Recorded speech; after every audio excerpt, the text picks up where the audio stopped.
Hello friends, education tube में आप सभी का स्वागत है। और आज हम करेंगे भारतीय संविधान से संबंधित 100 महत्वपूर्ण प्रश्न जो कि आने वाले सभी एग्जाम के लिए इम्पोर्टेंट है। RRB, NTPC, group D, NSSC और सभी स्टेट एग्जाम के लिए, क्योंकि यह भारतीय संविधान का क्वेश्चन है तो हर एक कंपटीशन एग्जाम में यहाँ से क्वेश्चन आते हैं। तो चलिए स्टार्ट करते हैं और हमारे चैनल को आप सब्सक्राइब कर लीजिए। संविधान सभा की पहली बैठक कब हुई थी? तो संविधान सभा की पहली बैठक 9 दिसंबर 1946 को हुआ था। आंध्र प्रदेश राज्य का गठन किस वर्ष किया गया? तो आंध्र प्रदेश राज्य का गठन 1953 ईस्वी में किया गया, भाषा के आधार पर। मतदाता दिवस कब मनाया जाता है? तो मतदाता दिवस 25 जनवरी को हर एक साल मनाया जाता है। संविधान सभा की प्रथम बैठक के अध्यक्ष कौन थे? तो सच्चिदानंद सिन्हा संविधान सभा के प्रथम अध्यक्ष थे। याद रहे, अस्थायी अध्यक्ष थे ये। भारत सरकार का लेखांकन का कार्य कौन करता है? तो भारत सरकार का लेखांकन का कार्य महालेखागार करता है।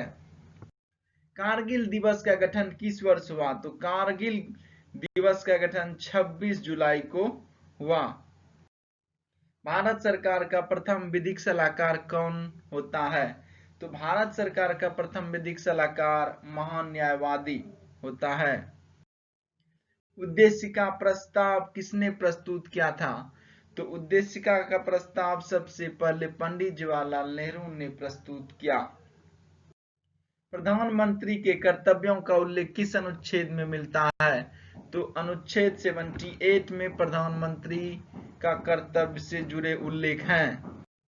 भारत में संविधान सभा के निर्माण का आधार क्या था? तो भारत में संविधान सभा के निर्माण का आधार कैबिनेट मिशन योजना 1946। प्रस्तावना में भारत शब्द कितनी बार उल्लेख हुआ है? तो प्रस्तावना में भारत शब्द 2 बार उल्लेख हुआ है। प्रारूप समिति का गठन कब किया गया? तो 29 अगस्त 1947 ईस्वी को प्रारूप समिति का गठन किया गया। संविधान में भारत को क्या कहा गया है? तो संविधान में भारत को राज्यों का संघ कहा गया है। भारत के संविधान को लागू कब किया गया? तो 26 जनवरी 1950 को। संपत्ति का अधिकार मौलिक अधिकार के रूप में किस संशोधन द्वारा समाप्त किया गया? तो वह 44वें संविधान संशोधन द्वारा संपत्ति के मौलिक अधिकार को खत्म कर दिया और यह अधिकार अब कानूनी अधिकार बन गया है। मुस्लिम हेतु पृथक निर्वाचन प्रणाली लागू की गई। तो मार्ले मिंटो सुधार के द्वारा 1909 ईस्वी में मुस्लिम हेतु पृथक निर्वाचन प्रणाली स्थापित की गई। 10वीं अनुसूची का संबंध किससे है? तो दल बदल विधेयक से 10वीं अनुसूची का संबंध है। उद्देश्य प्रस्ताव कब प्रस्तुत किया गया? तो 13 दिसंबर 1946 को उद्देश्य प्रस्ताव प्रस्तुत किया गया। नगर पालिकाओं को संवैधानिक मान्यता किस संशोधन द्वारा प्रदान की गई? तो 74वां संविधान संशोधन द्वारा नगर पालिका। झंडा समिति के अध्यक्ष कौन थे? तो जेबी कृपलानी झंडा समिति के अध्यक्ष थे। धार्मिक स्वतंत्रता का अधिकार किस अनुच्छेद के अंतर्गत आता है? तो अनुच्छेद 25 के अंतर्गत आता है। पंचायती राज दिवस कब मनाया जाता है? तो पंचायती राज दिवस 24 अप्रैल को मनाया जाता है। भारत के संविधान को अंगीकृत करने की तिथि क्या है? तो 26 नवंबर 1949। देश के एकमात्र निर्विरोध राष्ट्रपति कौन चुने गए? तो राष्ट्रपति हैं नीलम संजीव रेड्डी। प्रारूप समिति को कब पारित किया गया? तो 23 फरवरी 1948 ईस्वी को प्रारूप समिति को पारित किया गया। पॉकेट वीटो का इस्तेमाल किस राष्ट्रपति ने किया था?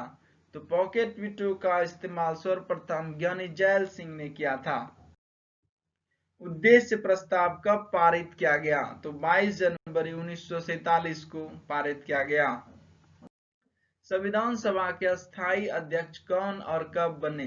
तो राजेंद्र प्रसाद संविधान सभा के प्रथम अस्थायी अध्यक्ष 11 दिसंबर 1946 को बने।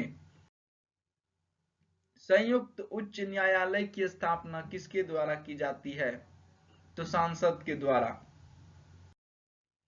प्रारूप समिति के अध्यक्ष कौन थे? तो डॉक्टर भीमराव अंबेडकर।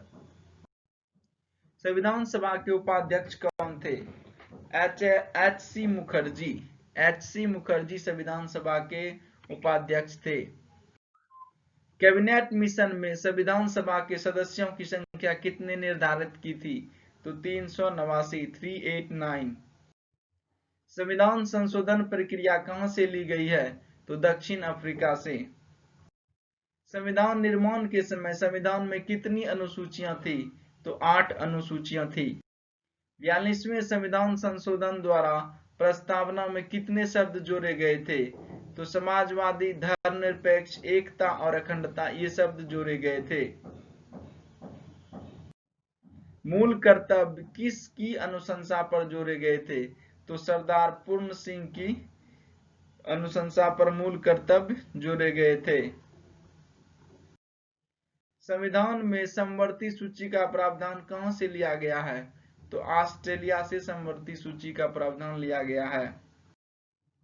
मूल कर्तव्य किसके संविधान से लिए गए हैं? तो भूतपूर्व सोवियत संघ से लिया गया है, जो कि वर्तमान में रूस है। 11वीं अनुसूची किस संविधान संशोधन के द्वारा जुड़ी हुई? तो 73वें संविधान संशोधन द्वारा 1992 में जुड़ा। मूल कर्तव्यों को किस भाग तथा अनुच्छेद में डाला गया है?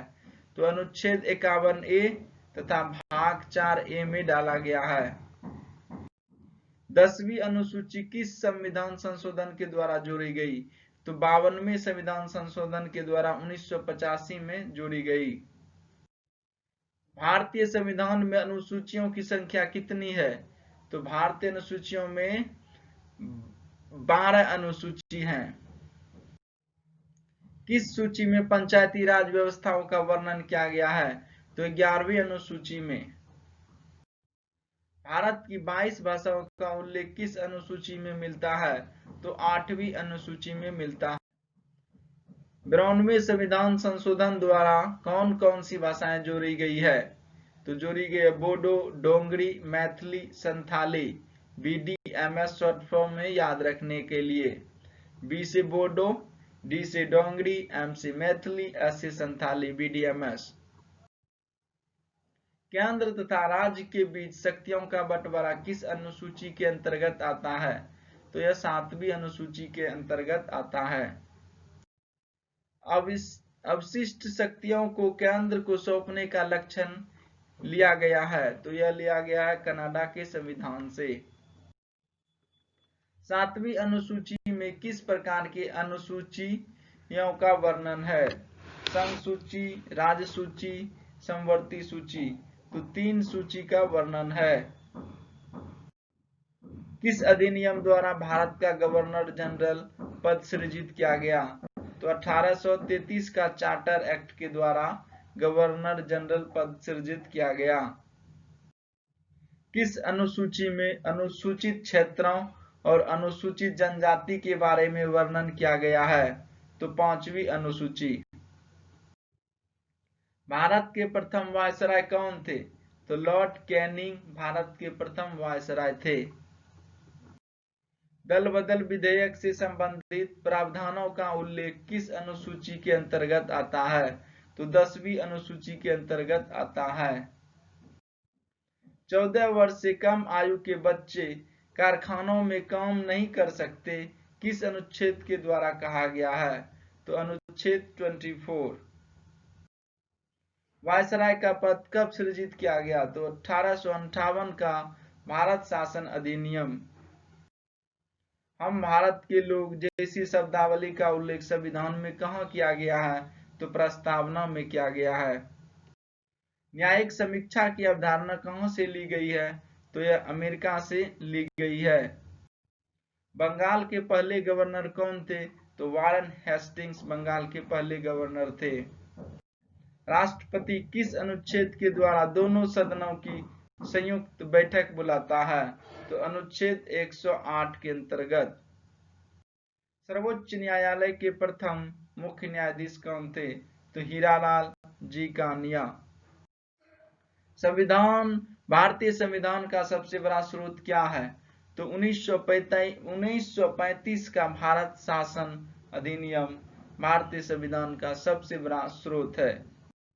पंचायती राज संस्थाओं को संवैधानिक मान्यता हेतु किस समिति ने सिफारिश की थी? तो लक्ष्मी मल्ल सिंघवी समिति ने सिफारिश किया था। 1935 के अधिनियम को किसने दासता का अधिकार पत्र कहा? तो पंडित जवाहरलाल नेहरू ने। संविधान सभा के संवैधानिक सलाहकार कौन थे? तो थे सर B.N. राव। विधि दिवस कब मनाया जाता है यानी कानून दिवस? तो 26 नवंबर को मनाया जाता है। मंत्रिमंडल शब्द का उल्लेख किस अनुच्छेद में है? तो अनुच्छेद 352 में मंत्रिमंडल शब्द का उल्लेख है। प्रथम बार राष्ट्रीय ध्वज कब फहराया गया था? तो 26 जनवरी 1930 को लाहौर में रावी नदी के तट पर फहराया गया था। शिक्षण संस्थानों में धार्मिक शिक्षा का प्रतिबंध किस अनुच्छेद के तहत लगाया गया? तो अनुच्छेद 28। कांग्रेस के किस अधिवेशन में पूर्ण स्वराज की घोषणा हुई? तो लाहौर अधिवेशन 1929। मतदाता की आयु 21 वर्ष से घटाकर 18 वर्ष किस संविधान संशोधन द्वारा की गई? तो 61वां संविधान संशोधन 1989 ईस्वी को। डॉक्टर भीमराव अंबेडकर किस प्रदेश से संविधान सभा में सदस्य थे? तो मुंबई से वह संविधान सभा के सदस्य बने थे। राष्ट्रीय ध्वज की डिजाइन किसने तैयार की थी? तो पिंगली वेंकैया ने राष्ट्रीय ध्वज का डिजाइन तैयार किया था। आधुनिक भारत का मनु किसे कहा जाता है? तो डॉक्टर भीमराव अंबेडकर को आधुनिक भारत का मनु कहा जाता है। दोनों सदनों की संयुक्त बैठक को बुला सकता है? तो वह राष्ट्रपति बुला सकता है। भारत में प्रथम आम चुनाव कब हुआ? तो 1951 एवं 52 में भारत का आम चुनाव संपन्न हुआ। नवी अनुसूची किस संविधान संशोधन द्वारा जोड़ी गई? तो प्रथम संविधान संशोधन द्वारा 1951 में 9वीं अनुसूची में संशोधन किया गया। संविधान संशोधन द्वारा प्रस्तावना में संशोधन किस संशोधन के द्वारा किया गया? तो 42वें संविधान संशोधन द्वारा प्रस्तावना में संशोधन किया गया। शोषण के विरुद्ध अधिकार किस अनुच्छेद के अंतर्गत आता है? तो यह अनुच्छेद है 23-24। मौलिक अधिकार किस देश के संविधान से लिए गए हैं? तो वह है अमेरिका। किस संविधान संशोधन द्वारा दिल्ली को राष्ट्रीय राजधानी का दर्जा दिया गया? तो 69वें संविधान संशोधन द्वारा दिल्ली को राष्ट्रीय राजधानी का दर्जा दिया गया। ईस्ट इंडिया कंपनी के शासन का अंत किस अधिनियम द्वारा किया गया? 1858 का भारत शासन अधिनियम। लोक लेखा समिति में कितने और किस सदन के सदस्य होते हैं? तो लोक लेखा समिति में 22 सदस्य होते हैं, जिसमें 15 लोकसभा के और 7 राज्यसभा के सदस्य होते हैं। राष्ट्रीय आपात किस में कौन सा अनुच्छेद का निलंबन को जाता है? तो राष्ट्रीय आपातकाल में अनुच्छेद 19 जो है वह निलंबित कर दिया जाता है। संसद की प्रथम बैठक कब हुई थी? तो 13 मई 1952 ईस्वी को संसद की प्रथम बैठक हुई थी। कौन अपने पद की शपथ नहीं लेता है? तो लोकसभा अध्यक्ष अपने पद की शपथ नहीं लेता है। 73वें व 74वें संविधान संशोधन के समय देश के प्रधानमंत्री कौन थे? तो PV नरसिम्हा राव। बहुत इंपोर्टेंट क्वेश्चन है, इस तरह के एग्जाम में आजकल पूछे जा रहे हैं। भारत का राष्ट्रपति किस अनुच्छेद के अंतर्गत आता है? तो अनुच्छेद 52 के अंतर्गत। महाभियोग की प्रक्रिया का उल्लेख किस अनुच्छेद में है? तो अनुच्छेद 61 में महाभियोग की प्रक्रिया का उल्लेख है। भारत का उपराष्ट्रपति किस अनुच्छेद के अंतर्गत आता है? तो अनुच्छेद 63। भारतीय संविधान का मैग्ना कार्टा किस भाग को कहा जाता है? तो भाग 3 मौलिक अधिकार को संविधान का मैग्ना कार्टा कहा जाता है। धन विधेयक को संसद के किस सदन में पेश किया जाता है? तो धन विधेयक को लोकसभा में पेश किया जाता है। डॉक्टर भीमराव अंबेडकर ने किस अधिकार को भारतीय संविधान की आत्मा कहा है? तो संवैधानिक उपचारों का अधिकार अनुच्छेद 32 को संविधान की आत्मा कहा है। किस संशोधन द्वारा संपत्ति के मूल अधिकार को एक कानूनी अधिकार बनाया गया? तो वो है 44वें संविधान संशोधन 1979। संपत्ति के अधिकार को कानूनी अधिकार बना दिया गया। राज्यसभा का पादन सभापति कौन होता है? तो राज्यसभा का पादन सभापति उपराष्ट्रपति होता है। केंद्र और राज्य के बीच संबंध समवर्ती सूची प्रस्तावना की भाषा कहां से लिए गए हैं? तो ऑस्ट्रेलिया से। राष्ट्रपति संसद में कितने सदस्य मनोनीत करता है? तो राष्ट्रपति संसद में कुल 14 सदस्य मनोनीत करता है, जिसमें राज्यसभा में 12 और लोकसभा में 2 सदस्यों को मनोनीत करता है।